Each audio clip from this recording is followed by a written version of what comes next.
Well, Hogan for the Boxing Voice. I'm delighted to be here for the first time with Dean Whyte. How are you, Dean? All good, man. All good. Thanks very much for having me. Pleasure's all mine. So you've been promoting down there in Tolworth, getting some of the novice pros out. How's that going? Yeah, but you know, we've had some experience, guys, also, but we are building the grassroots foundation. The guys making their debuts, you know, guys who are 1-0, 2-0, making it. We had guys who are 6-0. Guys who were like now 10-1, 9-1, and now moving on for Southern area title and maybe English titles and British titles soon. So we're just grafting, man, and I'm just trying to push on and trying to build something that's going to be lasting, not just for me, for future people in the company that maybe go on to run it, or people that might want to start looking at promoting themselves later on down the line. You know what I mean? So it's good. I'm not really working because I love what I do. You know what I mean? Absolutely, yeah. Fuck that, the saying. Find something you love, you never work a day again. He's finished tomorrow. He's talking now. He's done for. He's not going to spar you off the what I do to him. I'm going to sort him out tomorrow. He's finished tomorrow. I'm going to be nice. I wouldn't hurt you, but you're going to get a little bit of a little something. It's all good. You give me a reality. Warning there for all online trolls. Dean will get in there. I've had proper guys come to spar me, heavyweights and that, Like, it's not a joke. They've come down and tried to give me a go, and I'm like, I can't spar the whole internet, man. It's a bit kind of. What? Do they want to make a name for themselves? I could not tell you what they're up to, but it's annoying. Listen, I'm an old man. I'm just trying to live my life, do good. But all I was saying to them was, be respectful to fighters, because you don't know what they go through and how hard it is.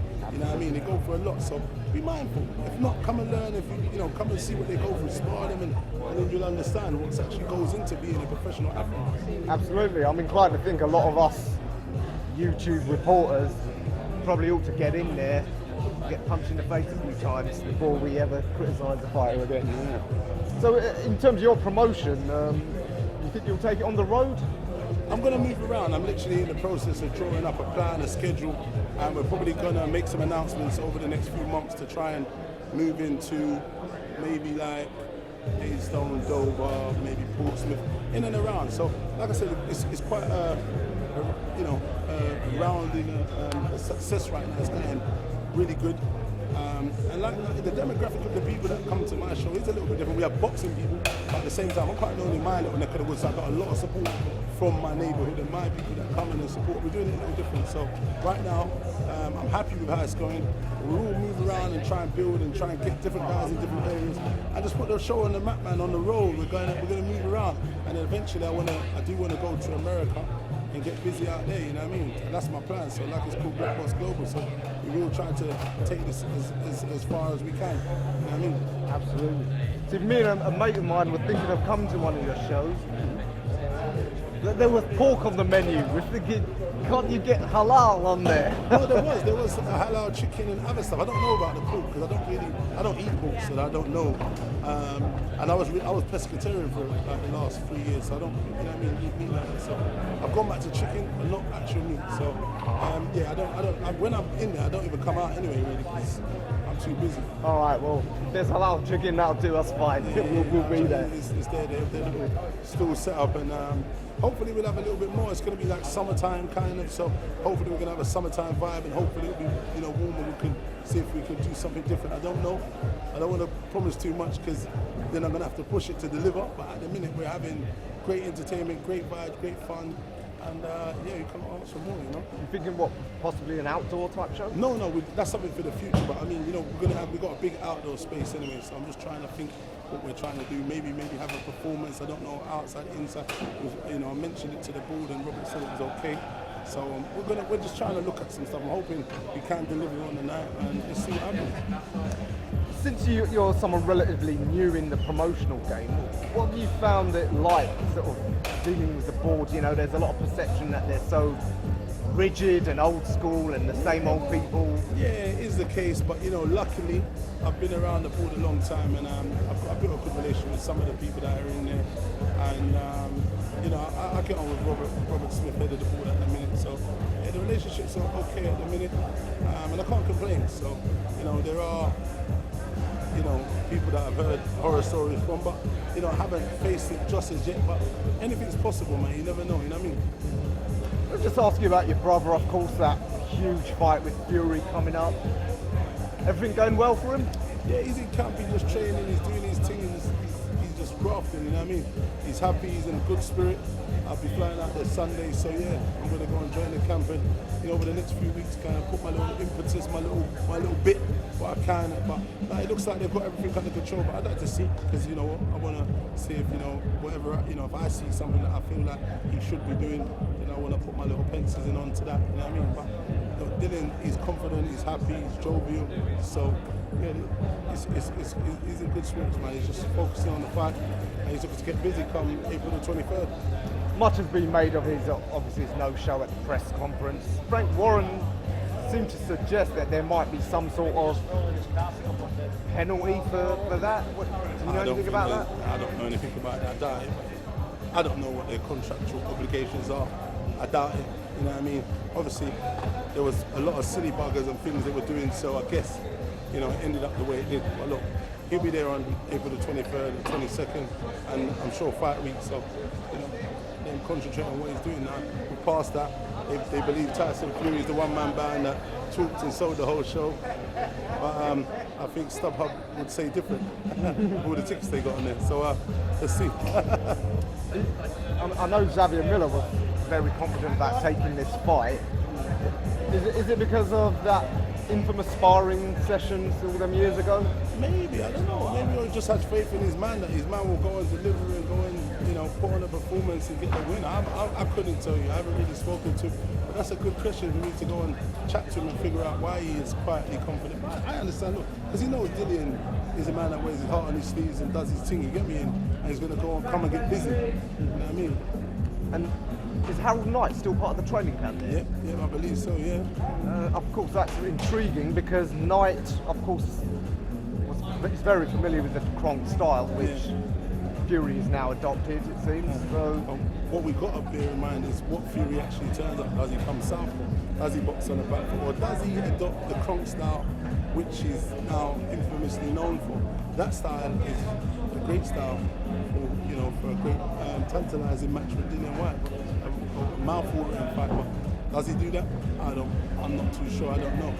We've been teased that he's going to come out southpaw and whatnot. Let's see on Fight Night. Dillian has certainly suggested that he thinks the reason Fury's taking this new aggressive approach is his legs are gone, all the massive weight loss and weight gain repeatedly would have taken his legs away. All of that kind of stuff will have an effect on someone.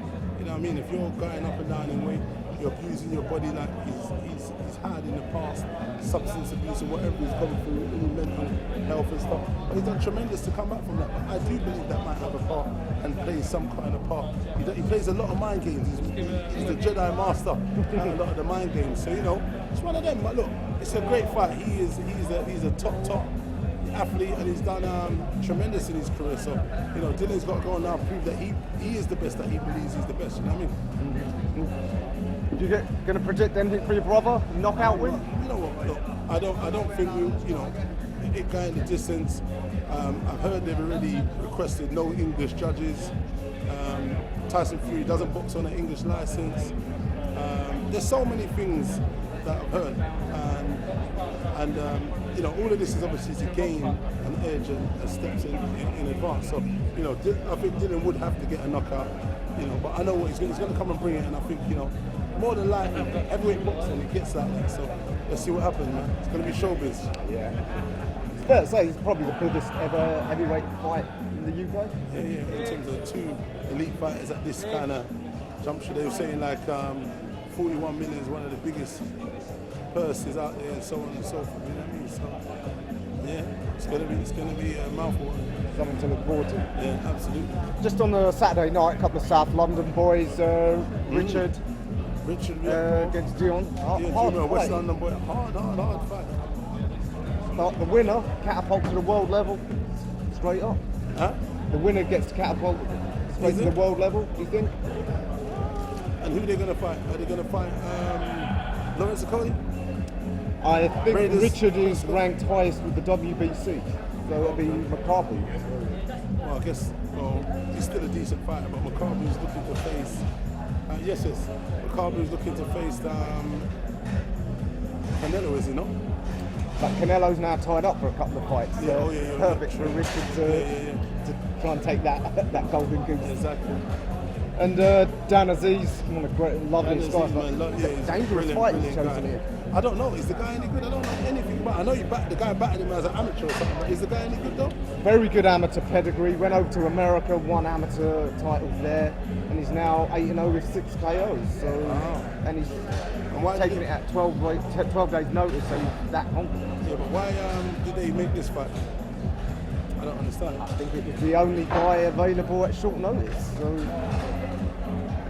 dangerous for Dan, but Yeah, looks like it. but he's willing to take the 8-0, 6 knockouts. That's a good record, yeah. And just lastly, another 2 South London boys at light heavyweight. You know about that fight. I saw you at the presser. Which one was that? Whyte and Richard. Oh yeah, come on, yeah. Listen, they're both my boys, man. Obviously, I hang out more with Spider though. Whyte he's from South London, you know what I mean. Got a lot of respect for him. But Spider's my guy, man. What a fight it's gonna be. You know what I mean? Good luck to both boys, man. But I'm obviously gonna be backing Spider to get the win. You know what I mean? So let's see what the deal is. And that could, of course, launch him into that huge fight with Canelo, presuming he wins. Yeah, that's what Eddie was saying. What the winner, one of the winners, yeah, they will move on and do some good stuff, you know. But Bivol might have something to say about that, though. Yeah. But you know, listen, I'm not gonna lie. Canelo's gonna get busy on that, man. I'm sorry. I don't know. Let's see how it goes anyway. But he's a good operator, Bivol as well. Let's see if he brings his A game and gets busy, you know. All right. Dean, anything you want to add? No. Boxing High is free. May the 14th. Tune in, get your tickets, come down and support. Absolutely. Dean Whyte, thanks for speaking to the Boxing Voice. For the video, feel free to hit the like, subscribe, and share. As always, if you want to support us to the next level, head over to the patreon.com/ThaBoxingVoice. We have tons of exclusive from Border Wars, Entitled, betting shows, the list goes on and on and on. But in addition to that, if you guys have questions for fighters, trainers, and promoters, this is where you can submit them. We will run out, get these questions answered, and put it back on the show just for you guys. Appreciate it. Peace.